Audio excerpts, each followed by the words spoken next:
What's up, everyone? Welcome to our NHL Mock Draft video here. It's draft season. We got a lot of draft videos out for you. I took the lead on the baseball draft last week.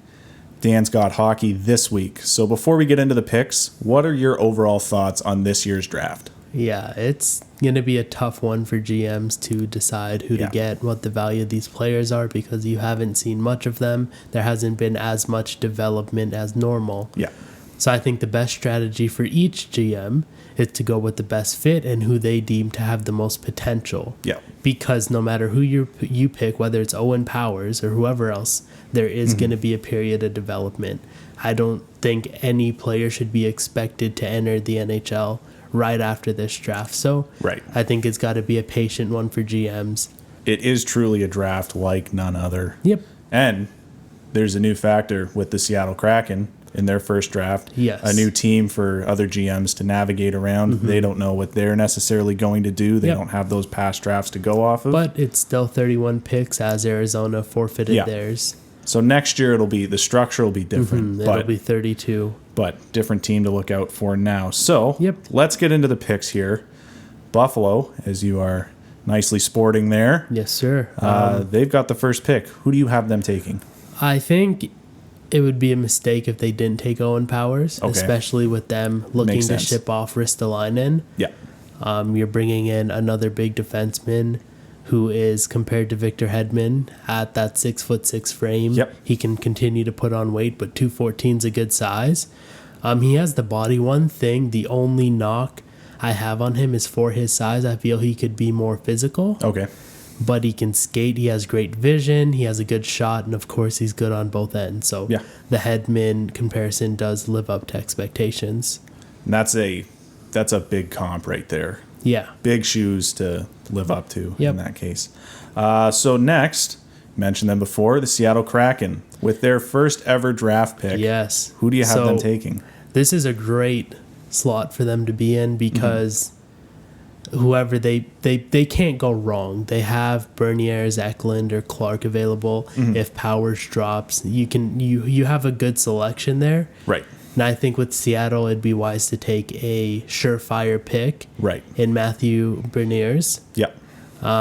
So what I see in him and even Eklund, they're both that Patrick Kane looking guy with the style they play offense. They're creative. They have good shots. They can pass. They see well. They skate well. Now, what separates Beniers from Eklund is he's a little more refined. Yeah. Yeah. So he can probably make an impact sooner. And I think that's what Seattle will look for. And I think they should avoid defense. Right. Even if Powers is available, just because there's going to be a lot of that in their expansion draft. Yeah. So, I mean, they can still why pass up on Powers if he's available, but I would stick with the forward route. Makes sense. Now, Anaheim at 3. This is the guy I'm most excited for. I was raving about him last night in the DMs. WILLIAM EKLUND, I think, will come out of this draft as the best player. Yeah. He just needs to be developed properly. Now, in Anaheim, it was kind of tough because Clarke, I was thinking they would go with him, but I remember they have Jamie Drysdale. So it's a perfect fit where you can have Eklund pair up with Zegras and run the offense in Anaheim, two dynamic forwards. And again, another Patrick Kane kind of player with that skill, that speed, that vision, and a good shot. But where Eklund is a little more special is he's good on the defensive end, and he continue to grow that way. So you have like a Nick Suzuki prototype here as well. Right. Which I think Anaheim would be foolish to pass up on. Right. So another big comp there. So you got the Michigan duo and then Eklund going in the top 3. At number 4, it's New Jersey.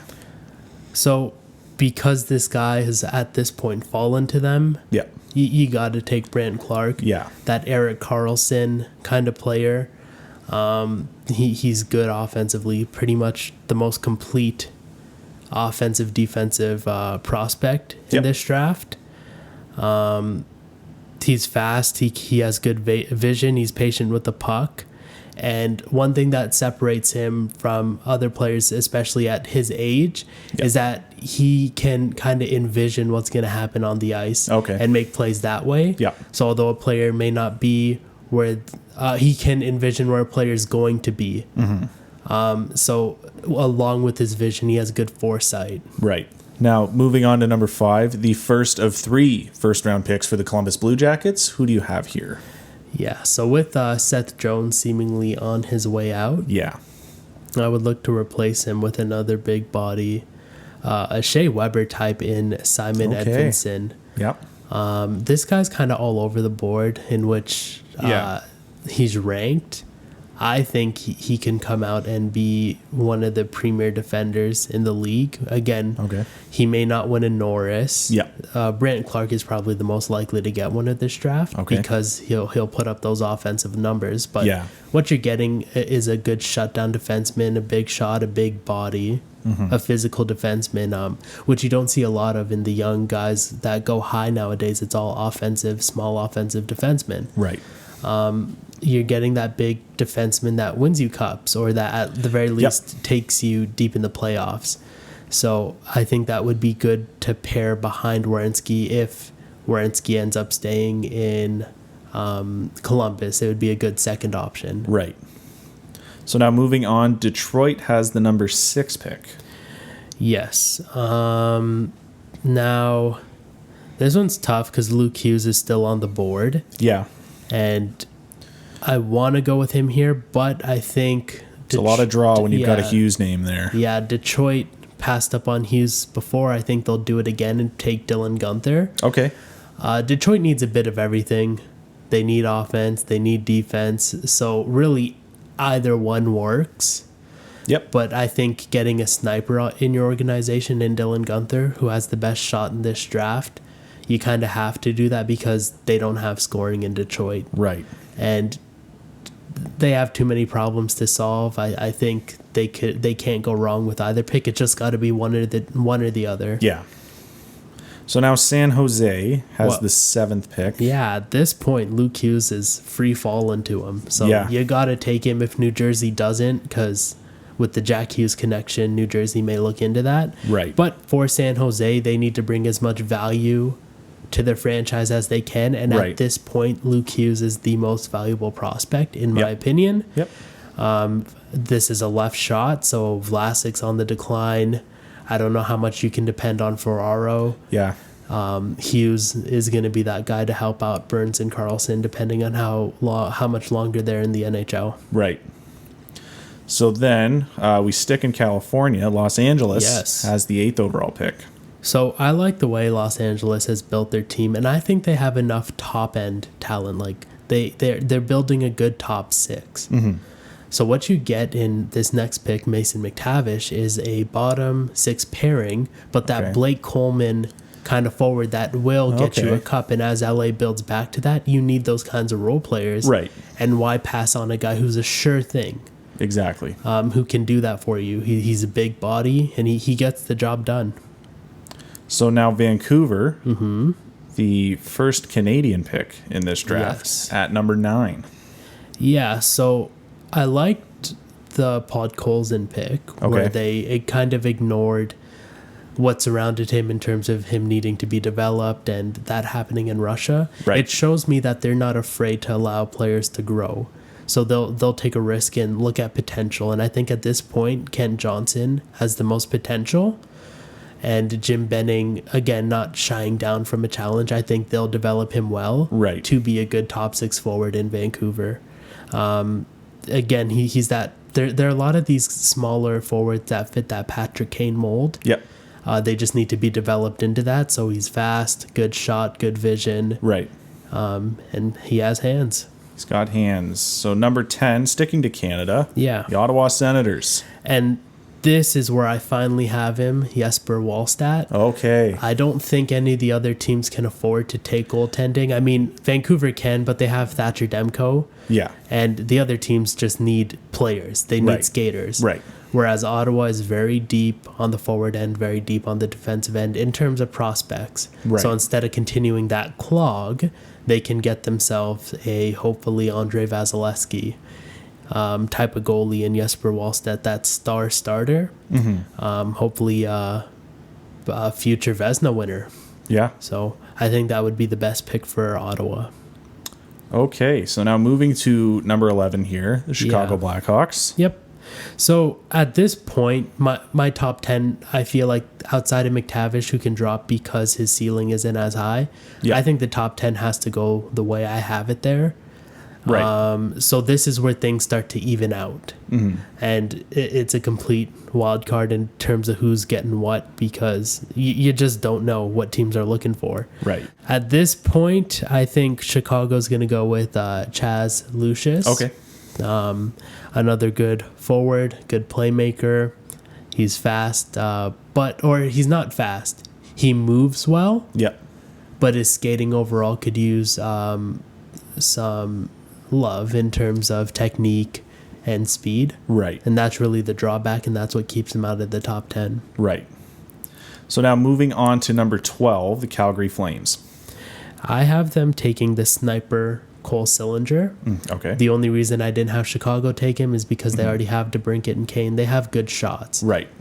So that's the only reason Sillinger's falling here, and Calgary could use that good shot. Okay. So 13, the Philadelphia Flyers. At this point, again, another player that I feel is falling is Fedor Svechnikov, not Svechnikov. Another good playmaker. Right. A mature game at his young age, playing in the KHL for SKA Petersburg. Great vision, like these other players, again, fits into that Patrick Kane mold. Yep. Good vision, speed, and shot. So now moving to number 14, the Dallas Stars. Yeah, so this is a guy who a couple years ago was projected to go first overall in this pick, and he's just slowly fallen down the list. Okay. In AATU RATY. Yep. Why that is, I think players have just passed him. It's not so much a decline in his play, but that shows you to an extent what you see is what you get. Right. He's still a good sniper, but he needs time and space to get off his shot. So he may not put up those big numbers. Right. So for him to thrive in the NHL, he has to develop his passing game. But he does have those power forward traits where he can drive the net, and he's not afraid to stand out in front. So he'll get you some gritty goals too. And now we move to the Big Apple, New York Rangers at 15. And I think they'll be excited to get FABIAN LYSELL, who's a good two-way forward. He's small, which is the only drawback at 5'10", but he's fast. He takes good routes to pucks, which doesn't sound like much, but when you want the puck on your stick, he's the guy to go to. It makes a difference. Yeah, he takes those straight lines very well, and he has patience. So along with being a good two-way forward, he can play make. And him being a center, he's always looking out for his defense. If they need help on any sort of coverage, he's there. Right.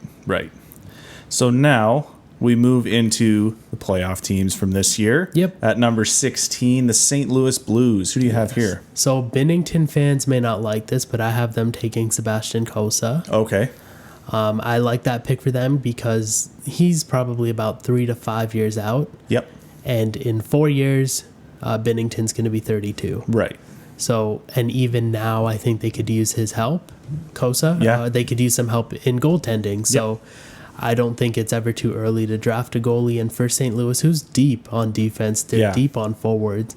They just need to retool and redevelop themselves. I think taking a goalie here for them would be a good option. They can afford to take a goalie here. Yeah, for sure. Yeah.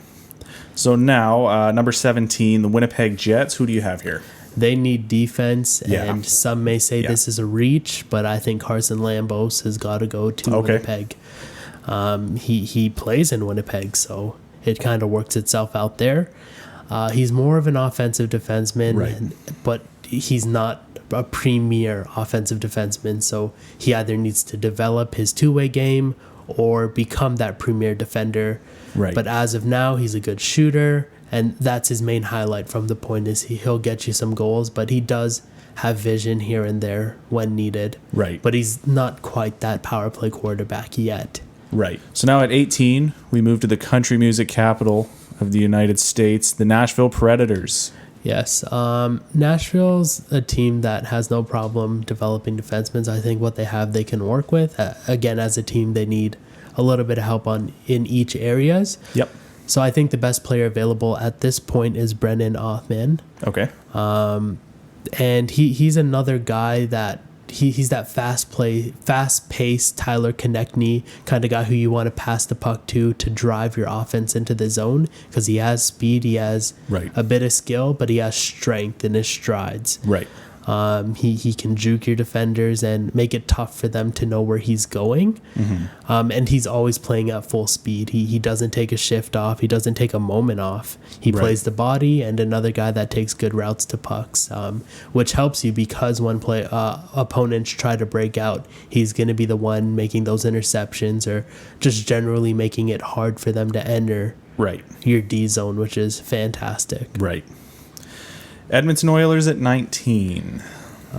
Again, the next bit, you're just going to see forwards because this is where the defense starts to thin out. Yeah. And there's more value in forwards at the late round. Yeah. So I think Edmonton will want to improve on their talent in the top 6. And Matthew Coronato is a guy who can help them there. He has hands, but he always wants the puck on his stick because of what he can do with his hands. He can dish, he can shoot. But what makes him special is at his size, he's not afraid to get physical or to take hits, right? He'll drive the net, he'll drive the zone, he'll play along the boards. Yeah. And again, he's a fantastic handler, and he's versatile in how he shoots, which kind of makes it hard for goalies to project where he's going to go with the puck. Yep. Right? He has different shooting forms. Yeah. Which is at 19, that's great value for a 19th overall pick if he's still around. Yeah. So now at 20, the Boston Bruins pick here. Again, another reach at defense. Boston needs it. I have Carson Coleman's going. Okay. A big body, but another two-way defenseman. He likes to pinch. He likes to engage defensemen or defenders to come at him, but he'll either move or make a pass, make him look foolish out there, or he'll just shove them off the puck with his big frame. Right. He keeps a tight gap on defense, so he's not going to give you a lot of space, and he defends front of net well. So as he gets bigger and stronger, he'll be that Brandon Carlo kind of defenseman, which obviously Boston loves. So now we move to Minnesota at 21. Who do the Wild take here? Minnesota, I think, will continue building their forward core. Yep, makes sense. With speed and talent. Now, with Francesco Pinelli, what you're getting is, at this point, the greatest hockey mind. Yep. His sense is impeccable. And he's that Andre Palat where he supports his teammates. So he may not be the guy racking up points. Right. But having him on any line will bring improvement. Right. Because he's looking at ways to improve the players around him as a playmaker. Patient with the puck, and one thing again that separates him is the way he sees the ice. Is he's always looking for multiple plays, so it's not just one thing he's looking to accomplish. He's looking at different plays, thinking at high speeds. Not a lot of players can. Right. So now at 22 here, Detroit's second pick of the first round. Yeah. And because Detroit probably can't snag a defenseman, they'll have to go with two forwards, and their second being ISAK Rosen. Okay. Another small forward, which is why he may be dropping at this point, but he likes to collect the puck and bring it through the neutral zone. And that's a very underrated trait, right? Yeah. A lot of skill guys just kind of collect in the O-zone and do their thing there, but he brings it in and he can do his thing in the O-zone. He can create plays, and his big trait are his hands and his skating. It's hard to contain him because of his maneuvers and speed. Right. So now Florida picks at 23. Who do you have here? Here I think they're going to get another Owen Tippett kind of sniper, because as good as Florida is, they don't have a lot of finish on their team. Right. So I think you find that in Simon Robertson. Okay. He's got a clean shot, probably the best shot at this point in the draft. It's accurate, and it's also creative in the way he does shoot and the way he carries the puck. Again, various shooting forms, and the way he handles, it's hard to anticipate for defenders what he's going to do. Right. And he's just a consistent threat because of his creativity. Yep. He knows where to go. He knows where he needs to be, and he'll find areas that defenders generally don't think to check. Right. So he's a sneaky guy. Right. So at 24, here's the second pick for the Columbus Blue Jackets in the first round here. Yep. Who do you have them taking? So I've been mentioning a lot of small players, and he will probably be the smallest at this point. Okay. 5'8" Logan Stankoven. 5'8". But don't let his size deter you because he's fearless with the puck. Another guy that drives, I think his small frame gives him a lower center of gravity, makes him hard to knock off the puck. Yep. So he's small, but he doesn't play small. And another thing that makes him special is he plays a full 180. He's back and forth, good on both sides of the puck, and he's always playing at a high pace, and he's got a clean shot. As Brian Giunta and Johnny Gaudreau have shown, doesn't matter how tall you are. Yes, you sir. can still make a career in this league. So at 25, we have Minnesota coming up again. Yep. So I think with this pick, they will continue to build their forward group with Oscar Olesen, and they can afford to do it because they're pretty good on defense, despite waiving Ryan Suter or buying him out. What makes Oscar Olesen so special is he can drive and maneuver well. So another one of those players you like carrying the puck through the neutral zone, but in those chip-ins, he'll be good along the boards because he has a bit of size, a bit of strength, and good speed. Right. But he's creative in how he rushes in with various lane changes. Yep. He's comfortable switching up speeds. His weight shifting's fantastic. So a good skater at this point. Okay. And now moving to Carolina at 26. Who do the Hurricanes take here? Yeah, and at this point, I think he is the most skilled player available. Yep. In Zachary Bolduc.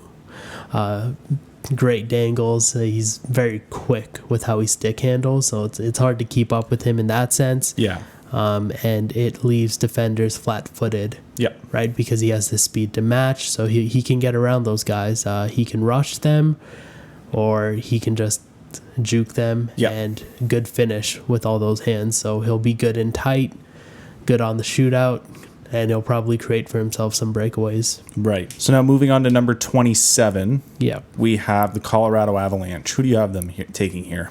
So Leafs fans wish they could get this guy in Zachary Leroux. I think he's Darcy Tucker reincarnated. Okay. The Tyler Bertuzzi type. Physical, gets under your skin. Colorado, first off, would be lucky if he falls down here because but if he is available for them, they have to pick him. They have to beef up. Now, he is small, but that's what makes him a little more pesky is he can get into areas those big power forwards can't. He can fight. But another thing is because of the way he plays, he's a problem solver in the D zone, getting pucks off of opponents, off of offenders, using his physicality and his defensive awareness. Yeah. It's a unique skill set that Yep. you don't normally see too often. Yeah. So at 28 now, the New Jersey Devils. Who do you have them taking here? With I their second have pick? them taking Nikita CHIBRIKOV, another skilled forward. Okay. Good skating, good crossovers, and he has good stick handling. You can't give him any space. Right. If you give him space, he's either going to make you look silly or he's going to find his teammates. So he's a dangling playmaker. Right. At number 29, the Vegas Golden Knights. Who do you have them taking here? I have them taking XAVIER BOURGAULT. Okay. He's another skilled player.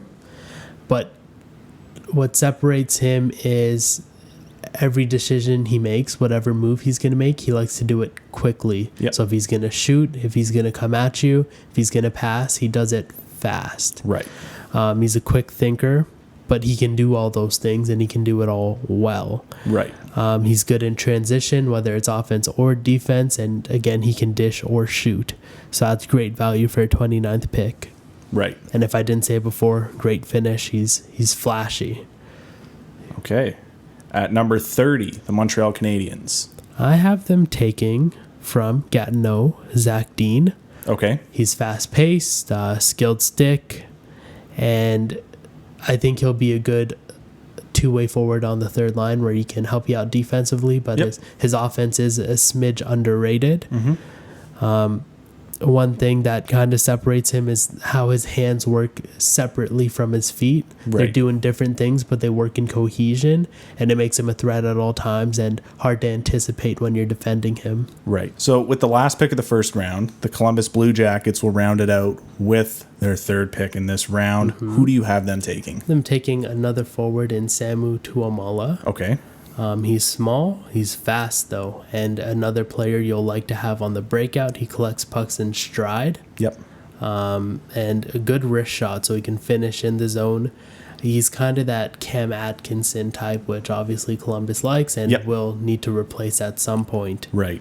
So if they can develop him, I think that's what they can look forward to. So Jarmo Kekalainen rounding it out with a Finn. Yes, sir. So that'll do it for this video. If you liked it, give it a like down below. Subscribe so you don't miss any of our other uploads. It's draft season, so you know we've got a lot of uploads coming. Comment down below what you think of our picks and who you would put in the first round. And with that, we'll see you in the next video. Peace.